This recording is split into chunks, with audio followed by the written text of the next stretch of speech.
Hey homies, so check it out. For you today, I have a little movie that came out in 1974. It's gonna be kind of like the preface to a series I want to do about post-apocalypse.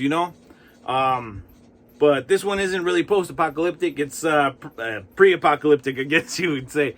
But then again, we were living in pre-apocalyptic days every day, right? So anyway, I just wanted to put out this movie first because I feel like it has inspired Mad Max in certain ways. But I don't want to get too far into the weeds with that right now. Real quick, I'm gonna run the trailer for you guys so you can check it out, and then we'll talk about it when I get back. All right? So you guys check out the trailer. What are they, Holmes? Have you country boys forgotten the old school war cry? Have you? Have you forgotten the meaning of those words? Woomera, woomera, babaloo, boomerang, crocodile, kookaburra, wombat, orangutan, wee-ho, way-ho, taramanga mine, quandong, billabong, gundabluey pine, platypus, emu, wallaby, roo, ibis, bulgur, the white cockatoo, harabara, cowra, coal mine, bango, bogger mine, aramine, never try, yanka, hoopra, hoopra, ha, ha, ha, yanko, hoidle, ya, ya, ya!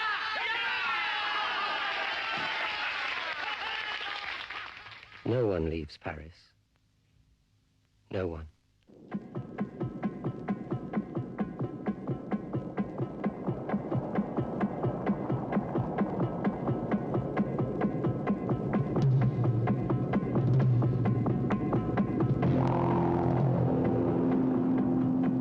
Alright, so check it out. I had to cut down that trailer a lot because it was like over 3 minutes long, and it was it's one of those trailers where it shows you all the good stuff from the movie all in the trailer. And I was like, you know what, this is just a bunch of scenes. There's not really anything like going on, so I just cut it down to where I thought, this is probably good enough for you to kind of see what's going on with it without giving too much away. But anyway, the movie is called The Cars That Ate Paris. It came out in 1974. It was directed by Peter Weir. There's not really a lot of people that are super famous in this movie, except for maybe the most famous person in it will be the last person I tell you about here in a second. But it stars Terry Camilleri as Arthur Waldo, which is, I guess, the main protagonist in a way. Then you got John Milan, which is the mayor, and I guess he's the mayor. He runs this town. They have a certain way of doing things anyway. Then you have Kevin Miles, who plays Dr. Midland, who is running a psychiatric ward and kind of hospital there in this little town called Paris in Australia.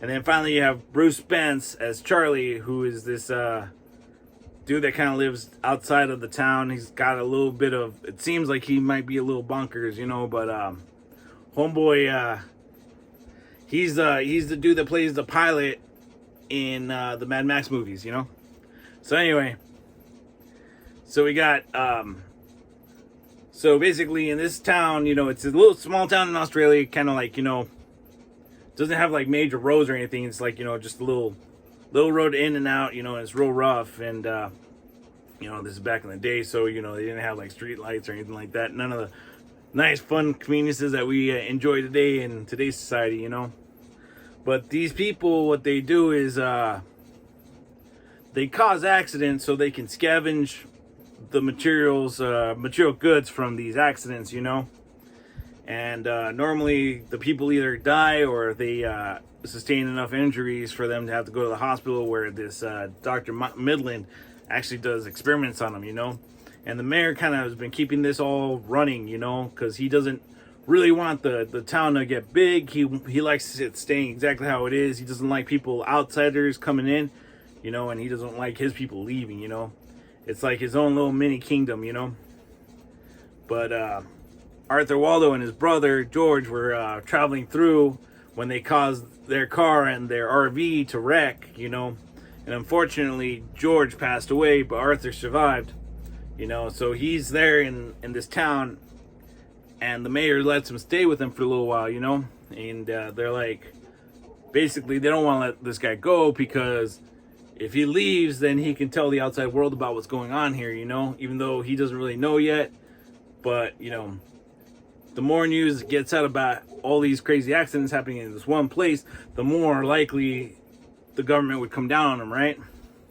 So that is going on. And then the whole time, like, the youth culture in this town is all about chopping up their cars and making them really radical, you know, because these kids are bored, they can't go anywhere, they're not allowed out of the town, they're, you know, so they just going nuts, you know. And this is where, like I'm saying, like, I think Mad Max got a lot of inspiration because these guys have Mad Maxed out their cars before Mad Max even happened, you know, because Mad Max was 9? This is 1974, homies. So anyway, so it all culminates with the mayor trying to, like, keep everything on lock, you know, and he ends up burning one of these guys' cars because they're being rowdy, you know, and this pisses all those guys off, you know, all the little car guys and stuff, and there's basically a little mini war going on, you know, where these guys running through the town, destroying the town with their cars, you know. And finally you have Arthur, who throughout the whole movie, he's not a great character, homies, like, really.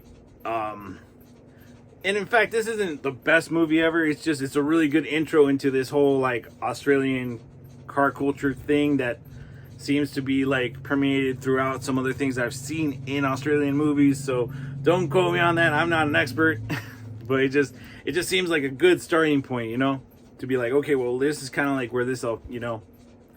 But I mean, it's still entertaining to me because it is somewhat of a psychological thriller, you know, just because of everything that's going on. And there's some funny parts in it too, I'm not gonna lie, you know.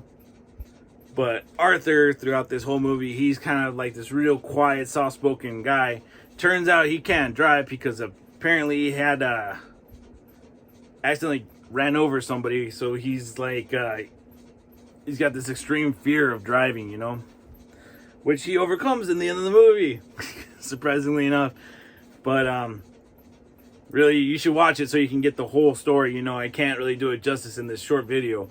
But anyway, like I said, this is like the introduction, you know, the preface to the rest of the movies I'll be doing along this line of, you know, post-apocalypse, you know. So this is my pre-apocalypse, right before the war, and then everything else will be after the war, you know. And I probably should have saved the Turbo Kid for this one, but I just like that movie so much that I just want to do it as a separate entity. But anyway, I'm gonna let you guys go. I'll continue to make these movies. Also, don't forget to like, share, and subscribe, homies, and hit that little bell notification so you know when I'm coming on, you know. Also, I'm doing my motorcycle Mondays. I'm still trying to get that just to be a Monday thing, you know. I already did that video. Hopefully you guys watched it on Monday. Today is Wednesday. But, you know, so I hope you guys enjoyed that video too. And if you can make it out to Tombstone, please do so. I'd love to see you guys. Remember, it's the 27th, 28th, 29th, okay? So anyway, like, comment, subscribe, and share, because sharing is caring, homies. All right, thank you. And I los guacho. Firme, homes.